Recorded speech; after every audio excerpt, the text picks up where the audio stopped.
Amém. Então não esqueça de falar no grupo familiar, né? E hoje você vai entender que nunca mais você vai impedir o testemunho de Deus parar na sua vida. E como é que faz para não parar ele na sua vida? Amém? O fluir do óleo da alegria é o tema da mensagem de hoje. E eu queria dar um testemunho com você. Está aqui essa joia preciosa. Amém. Deus está falando com você. Amém? E é um tema muito interessante e às vezes até complexo assim na cabeça da nossa mente. Na cabeça da nossa mente, em nossas vidas, né? E eu procuro simplificar algumas coisas para que você entenda que Deus fala contigo muito mais do que você percebe. E Ele sempre está falando, e Ele insiste e não para de falar. Tal fato de você estar hoje nessa celebração é um resultado do falar dEle na sua vida. Amém? E então hoje, depois do culto ali, eu quero estar assinando para você, né, o livro. E se você puder ajudar semeando, né? Eu não vou vender, eu vou pedir que você semeie para que essa semente se multiplique, né? Eu aprendi que eu não vendo livros, eu semeio livros, eu semeio na sua vida e você semeia na minha vida. Amém? Para que eu possa semear mais e você também possa semear mais. Vamos ler o texto que nós estivemos trabalhando nas últimas 9 semanas, o Apocalipse 22, os versículos 1 a 5, Apocalipse, que eu queria dar o start, a partida, e daí ir no versículo que vamos trabalhar hoje, conectando essas duas passagens. Apocalipse 22 diz assim: Então ele me mostrou o rio da água da vida, brilhante como cristal, que sai do trono de Deus e do Cordeiro. No meio da sua praça, de uma e de outra margem do rio, está a árvore da vida, que produz 12 frutos, dando o seu fruto de mês em mês. E as folhas da árvore são para a cura dos povos. Nunca mais haverá qualquer maldição. Nela estará o trono de Deus e do Cordeiro. Os seus servos o servirão e contemplarão a sua face. E nas suas frontes está o nome dele. Então já não haverá noite, nem precisam eles de luz de candeias, nem da luz do sol, porque o Senhor Deus brilhará sobre eles e reinarão pelos séculos dos séculos. Amém? E vamos lá para Hebreus, livro de Hebreus, capítulo de número 1. O livro de Hebreus, uma das características, ele faz um comparativo, né? Dos anjos com Jesus, de Moisés com Jesus, da lei com Jesus, sempre demonstrando que Jesus é muito superior. E aí no versículo 8, ele diz assim, antes ele falou dos anjos, né? Mas acerca do Filho, o teu trono, ó Deus, é para todo o sempre, e cetro de equidade, e é o cetro do teu reino. Amaste a justiça e odiaste a iniquidade. Por isso, Deus, o teu Deus, te ungiu com óleo de alegria, como a nenhum dos teus companheiros. Amém? O fluir desse óleo de alegria, como é que isso acontecia na vida de Jesus? Como é que acontece esse fluir de dentro para fora, como o Bacon e a Pipoca estavam ensinando? Essa alegria que é em nós introjetada quando você bebe a água, a palavra de Deus, você introjeta e ela traz a manifestação da vida na sua vida. Como é que isso acontece? O Salmo 16, como nós temos no tema, né? Na tua presença, plenitude de alegria. Às vezes o entendimento da presença de Deus é considerado como um lugar de quietude, onde é muito sério. E quando você percebe o trono de Deus, é um trono onde que os anjos fazem festa, por exemplo, né? Citado. É um trono de muita alegria, de muita celebração, de muita dança, de muita festa, Porque a vida do próprio Deus, o reino de Deus, ele é a alegria no Espírito Santo. O próprio Espírito Santo que se move e manifesta o reino de Deus nas nossas vidas é um espírito alegre, né? Ele não é um espírito ranzinza, ele é alegre, ele é expressivo em nossas vidas. E a marca do governo de Deus em nós está nesse texto aqui, quando ele diz que o trono de Deus, ele tem um cetro de equidade, um cetro de justiça. A palavra cetro para nós hoje não é algo, talvez nós diríamos assim, é a caneta Big, né, que o presidente usa, é o cetro dele. Quando ele assina, ele assina aquele decreto, então ele passa a valer, ele é publicado e ele passa a valer por causa da assinatura.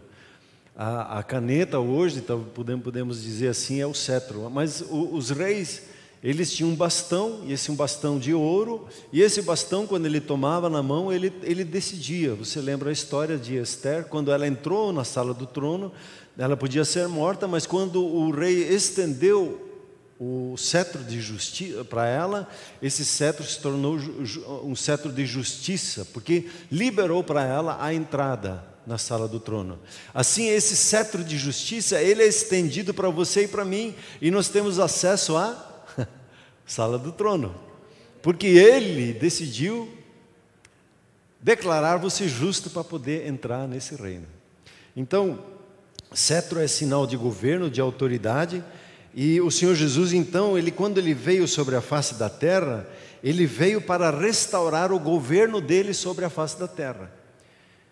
E isso é algo muito interessante entender. E para você entender hoje também, todos esses nove marcas de unção, elas são marcas de governo que lhes são dadas. Lhes são dadas capacitações, entendimentos para você reinar em vida, governar em vida e não ser governado por nada. Em todas as situações você recebe a capacitação do reino de Deus para você governar e reinar em vida. Então, o Senhor Jesus, o governo dele sobre a face da terra, ele restaura isso em nós. Quando ele fala ali um cetro de equidade, essa palavra a gente não usa muito, equidade, né? E ela significa retidão e justiça. Mais especificamente, a equidade representa a vontade de Deus aplicada na sua vida, na sua experiência, nos seus desafios pessoais. Para que você pegue a autoridade que Deus lhe dá, e aonde você está inserido, na sua casa, na sua família, você tem a sabedoria e o entendimento de aplicar a vontade de Deus. Isso é equidade. Glória a Deus. E aí existe uma postura que o Senhor Jesus teve, e o resultado na vida dele foi o óleo de alegria, a unção do óleo de alegria. Ele teve uma atitude radical. Amou a justiça e odiou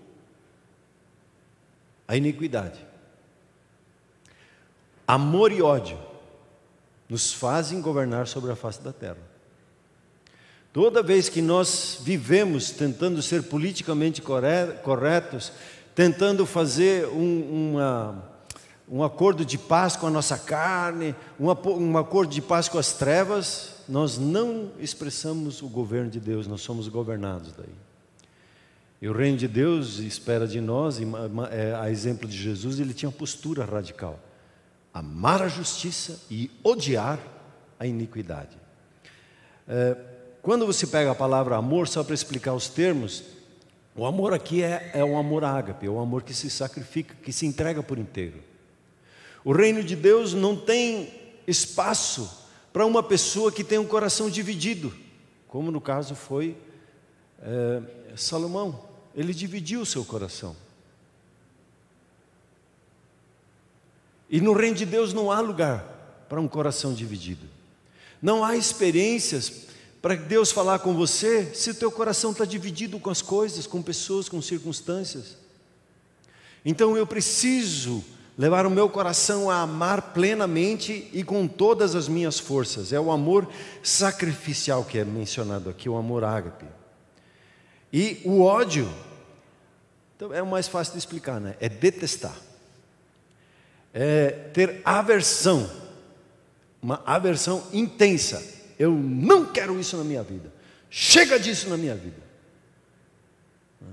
O ódio e o amor, eles não estão direcionados a pessoas. O ódio e o amor estão direcionados a conceitos, a justiça e a iniquidade. O que é a justiça? A justiça, em termos simples, é ser aprovado por Deus. Ou simplesmente podemos dizer assim, é a plena vontade de Deus para as nossas vidas. É amar a justiça, é amar o que Deus diz para mim e me entregar plenamente a isso. Eu sou tudo o que o meu pai diz que eu sou. E eu amo isso quando ele me diz: você é um filho amado, eu tenho prazer na sua vida. A iniquidade é uma expressão que nós não usamos, mas é a condição daquele que não cumpre a vontade de Deus. Por duas situações. Uma por ignorância, eu não sei qual é a vontade de Deus, isso é iniquidade. Mas também a iniquidade é quando eu sei a vontade de Deus e não a faço. E aí eu entro quase às vezes não em desespero, mas eu... Senhor, eu já sei tantas coisas. Eu não estou praticando isso e aquilo. Como é que eu faço para sair dessa situação? Eu preciso odiar a situação de ignorância na minha vida e odiar saber e não fazer o que Deus me inspira a fazer, a ser, a entender, a perceber a vontade dEle. Então, o amar e o odiar, eles estão ligados em eu ter uma linha clara na minha vida, no meu coração, no meu pensamento, nas minhas posturas, comigo mesmo. Não é em relação, mais uma vez, não é em relação a outras pessoas. O reino de Deus não tem, e isso é uma das 9 unções, ele nos liberta dessa questão de querer ficar medindo o outro, medir o outro para ver se eu estou, e exercer amor e ódio em relação a pessoas. Não, o amor e ódio está em relação às posturas que eu preciso colocar na minha vida. E aí entra as 9 unções. E eu vou passar elas rapidinho, só para trazer elas a lembrança para você e para mim. Então eu preciso tomar uma decisão. Como é que eu governo? Tendo uma postura de amor e ódio. Quando nós falamos no primeiro domingo aqui, o fluir da justiça, fizemos uma comparação, o anjo diz assim, fala com João, né? Então me mostrou, ele disse: olha, João, para de olhar para as outras coisas agora, olhe para isso, preste atenção. E no que eu preciso prestar atenção na minha vida? Eu preciso prestar atenção na justiça de Deus, no que Deus diz a meu respeito. Eu preciso dar a minha plena atenção e amar o que Ele diz sobre a minha vida, o que Ele estabeleceu em minha vida. Então tire os seus olhos do pecado e foquem na justiça, no que Deus fez, no que Deus falou, no que Deus estabeleceu sobre a sua vida e sobre a sua família. Amém? Então o amar e o odiar aqui, como é que ele entra? Eu amo a justiça de Deus e eu odeio o pecado. Tudo aquilo que está fora do que a justiça de Deus diz. O pecado é justamente o oposto da justiça. É estar fora, errando o alvo, não vivendo o que Deus tem para a minha vida. Eu me lembro há anos atrás, cuidando de um casal, isso foi lá, 20 anos atrás.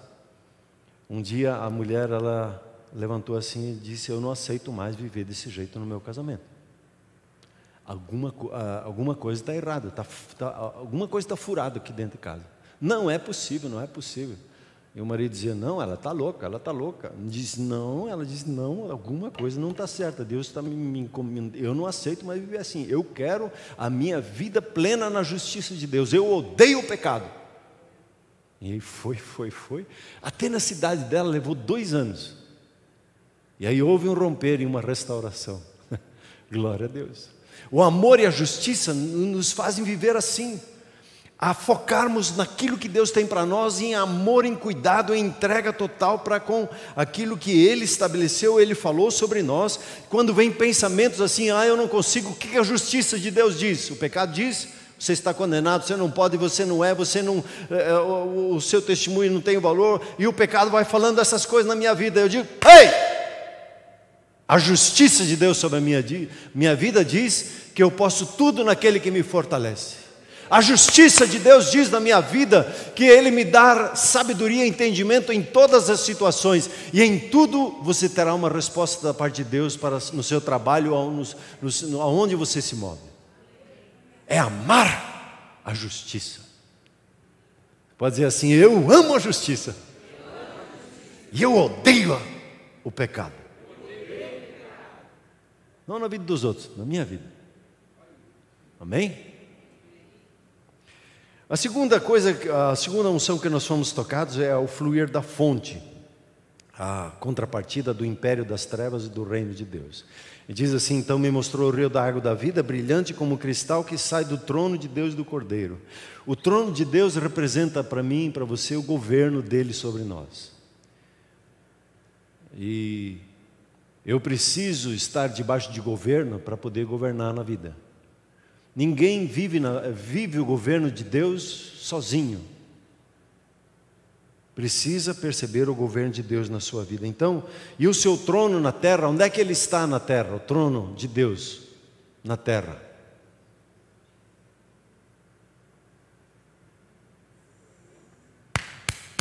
No seu coração. Bata no seu peito. O meu coração é o trono de Deus. Ele governa o meu coração.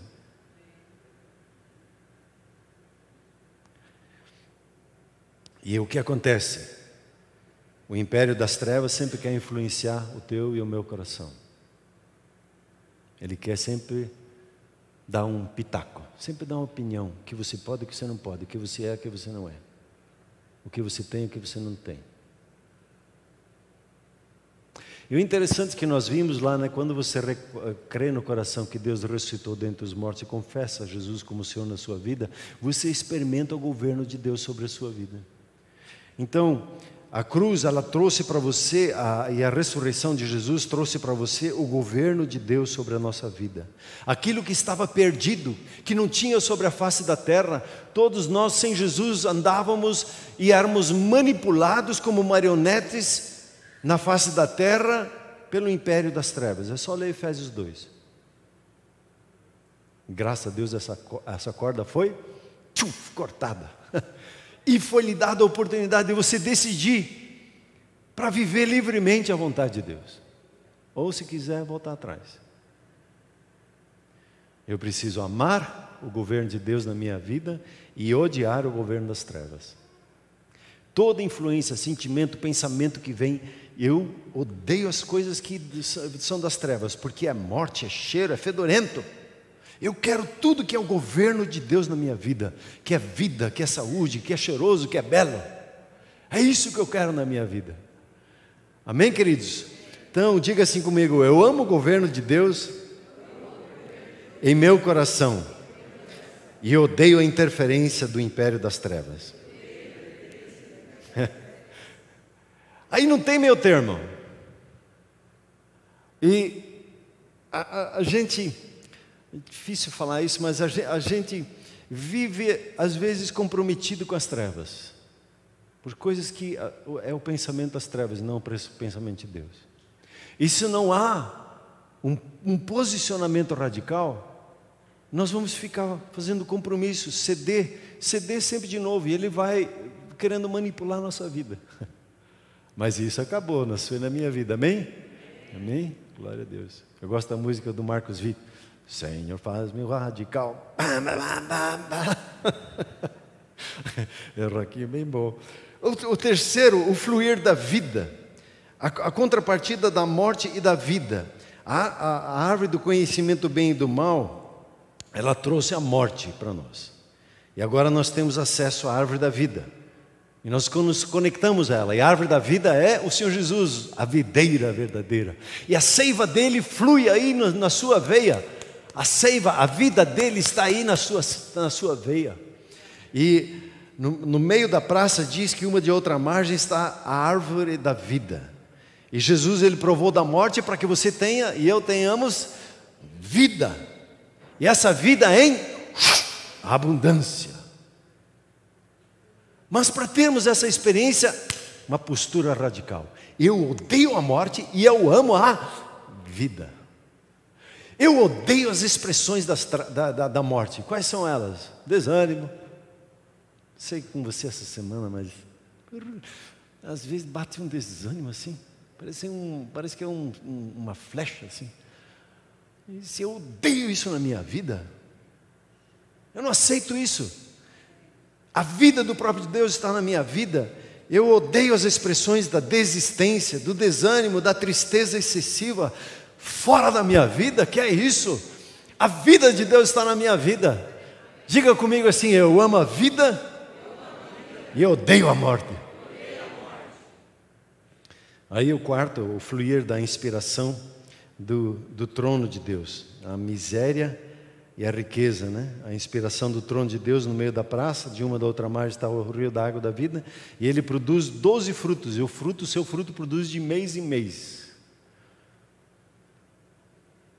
E hoje, quando você chega no reino de Deus, você conecta a videira verdadeira, o que acontece na sua vida? Você começa a dar frutos. A miséria, que é improdutividade, não é dar fruto, não ter frutos, cessa. Pelo fato de você estar conectado à videira da vida, à árvore da vida, o que acontece? Você começa a dar frutos, e frutos que permanecem. E a nossa mente, ela está muito mais acostumada a ser improdutiva e a ser miserável, do que ser produtiva e rica. Então, para que eu tenha uma definição na minha vida, o Senhor Jesus, ele assumiu a nossa miséria para que nós vivamos a abundância dele, o prosperar dele, a riqueza dele. Então nós amamos a abundância e odiamos a miséria.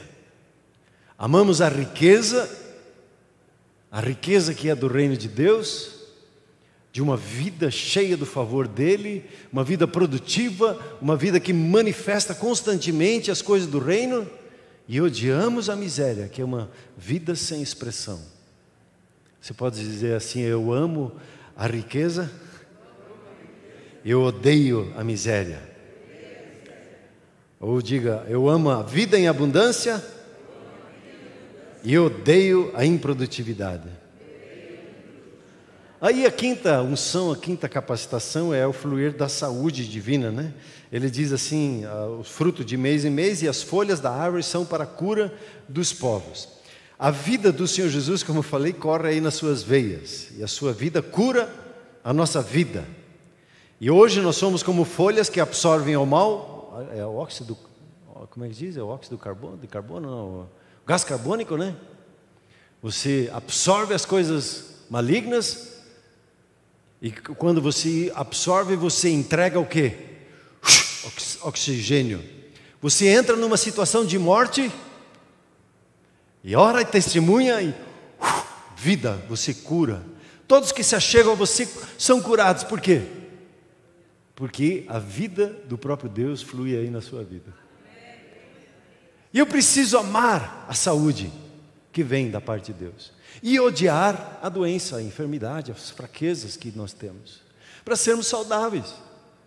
Se nós não amamos a saúde e odiamos a doença, o que acontece? Nós fazemos compromisso nas coisas que comemos, fazemos compromisso em não fazer exercício, fazemos compromissos com a preguiça. Senhor, faz-me radical. Saúde, eu amo a saúde e odeio a doença. Não o doente, né? O doente a gente ama, porque a gente chega nele e a vida que está em você é para a cura, né? Pelas suas chagas nós fomos sarados. Você pode dizer assim comigo mais uma vez: eu amo a saúde e eu odeio a doença. A sexta, maldição e bênção. Ele diz assim: nunca mais haverá maldição. A maldição, ela é operante. Toda vez que uma pessoa age nessas coisas que nós odiamos, as maldições, elas se multiplicam ali. Mas quando você ama a bênção, as maldições não têm mais lugar na sua vida. Amém? Porque você foi determinado, obrigado pelo amém, Aglair, nunca mais haverá maldições. O Senhor Jesus, Ele foi feito maldição na cruz, e para que você fosse terrivelmente, tremendamente, abundantemente abençoado. Constrangedoramente abençoados. Eu amo a bênção e odeio a maldição. Pode dizer isso comigo? Eu amo a bênção e odeio a maldição. O fluir do perdão, uma outra capacitação. Como é que nós trabalhamos com falhas? A falha, aprendi esses dias, é quando você sabe e você erra de novo na mesma coisa, aí se torna uma falha. O erro, ele é original. Toda vez eu faço uma coisa, eu erro, e como é que eu trato com as falhas e com os erros? E o reino de Deus provê o perdão. Em contrapartida, há a condenação. Quando ele diz, os seus servos o servirão e contemplarão a sua face, você tem essa liberdade de não ter condenação, de Senhor, eu errei aqui. E a pergunta simples que o Espírito Santo sempre vai fazer, é um dos capítulos, ele faz perguntas quando ele fala com você. Ele diz, o que você aprendeu? Eu aprendi isso e isso. Beleza, bola para frente. Senhor, eu falhei. De novo na mesma coisa? De novo na mesma coisa. Preciso da sua ajuda, da sua misericórdia. Tá bom, meu filho. Então, mude a maneira de pensar para você não errar mais na mesma situação, não falhar mais na mesma situação. Então, hoje nós podemos nos achegar confiantemente, seguros, somos amados, acolhidos, com os nossos erros e falhas, não tem condenação diante do nosso Pai. Amém? Então nós amamos o perdão, porque o perdão é lugar de refrigério, de alegria, de favor do Senhor. Mas a condenação nós odiamos. E aqui a gente tem que policiar a nossa boca, porque muitas vezes na nossa fala conosco sobre nós mesmos, sobre outras pessoas, sobre circunstâncias, nós condenamos. Nas fofocas normalmente são conversas toda fofoca é conversa de condenação. Que fica falando sobre os erros dos outros, as falhas que devia ter feito, que não fez, e tá assim por diante. Eu amo o perdão. Eu amo ser perdoado. Eu amo perdoar. Aí já tem. Eu amo perdoar. Eu odeio a condenação. Pode dizer assim comigo: eu amo o perdão e odeio a condenação. E oitava, o fluir da confiança, quando nós tratamos sobre a rejeição e aceitação. E o texto diz lá então, já não haverá mais noite, nem precisarão eles de luz de candeia, nem luz do sol, o Senhor Deus brilhará sobre eles. O Senhor Deus brilhará sobre eles, quer dizer, você é plenamente aceito pelo seu Pai. Não há nada que possa separar você do amor dEle. Ele te ama, te quer bem, olha para você, sorri, diz, você é filho amado. Você é plenamente aceito, você é participante. Quando a gente tem aquele sentimento, será que aqui é o meu lugar, se aquele outro não é meu lugar, o problema não está nas pessoas, não está no lugar, o problema está comigo mesmo. De aceitar que Deus me aceita como eu sou. E em qualquer lugar eu estou em casa. E a rejeição, ela é, como nós vimos, o pastor Marcos ministrou sobre isso, é a dor mais profunda do coração do ser humano. E ele sempre se sente do lado de fora. E isso faz com que não tenha habilidade de expressar a vida. Hoje o Senhor Deus brilha sobre nós, e nós somos aceitos, e nós somos amados. Você pode dizer assim, eu amo a aceitação. Isso tem a ver assim, eu amo acolher as pessoas, fazer elas se sentirem bem ao meu lado, porque eu sou aceito, então eu tenho liberdade para acolher as pessoas e amar as pessoas. E eu odeio a rejeição. Não vem que não tem com essa conversa da rejeição para comigo. Né? Você é aceito, você é amado, você é acolhido pelo seu Pai Celeste. Você pode dizer um glória a Deus? E no último domingo nós falamos sobre, o pastor Werner falou sobre fluindo no governo, né?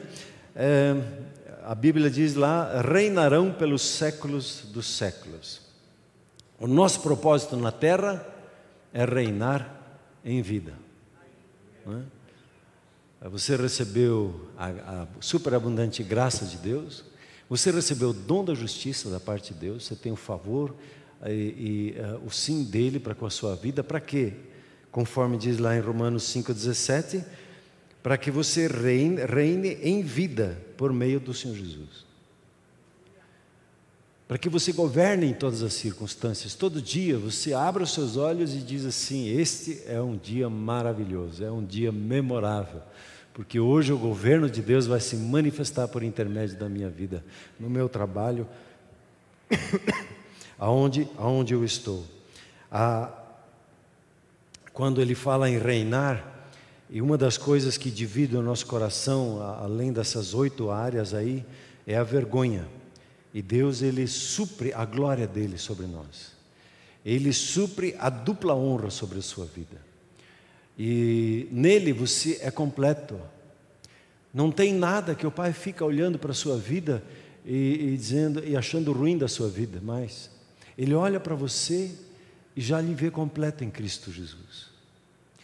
É natural que o Espírito Santo vai trabalhar áreas na sua vida, mas é o primeiro ponto.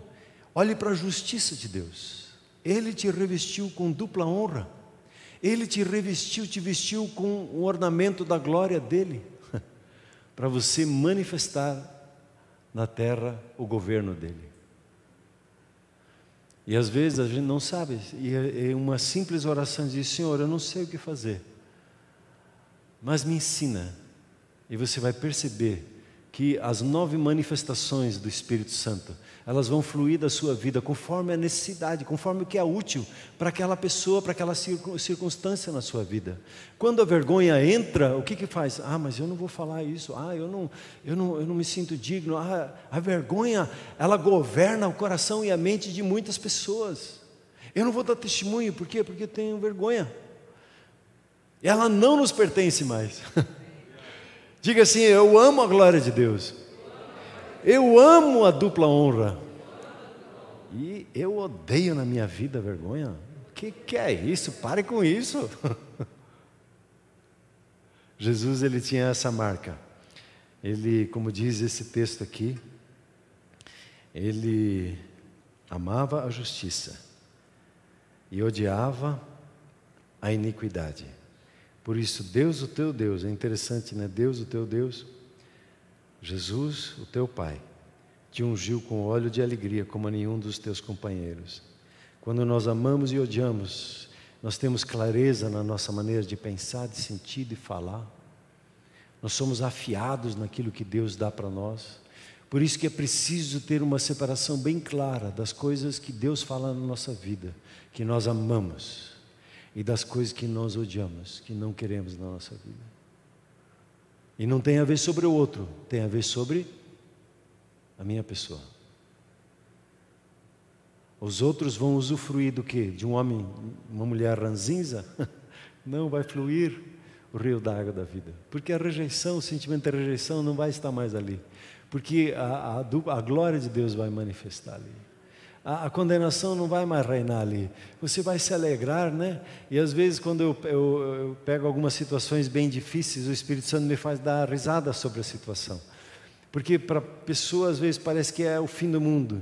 Mas quando você ri, diz: o que é isso para o reino de Deus? Para a manifestação do reino na nossa vida? Não é nada. É como o Salmo 2 que diz, né, as nações, eles fazem planos e comentam em como eles vão dominar e subjugar a igreja, e o Senhor se ri. Ele se ri sobre isso porque basta um toque dele e uma transformação total acontece. E se alguém disse assim: está tendo guerra lá, a 3ª Guerra Mundial chegou, e daí? A gente vai mais cedo para o céu, tudo bem. Que é isso? Não somos vítimas, nós somos governantes sobre a face da terra. E celebramos em todo momento o governo dele na nossa vida. Amém, queridos? Vamos nos colocar em pé, por gentileza? Eu vou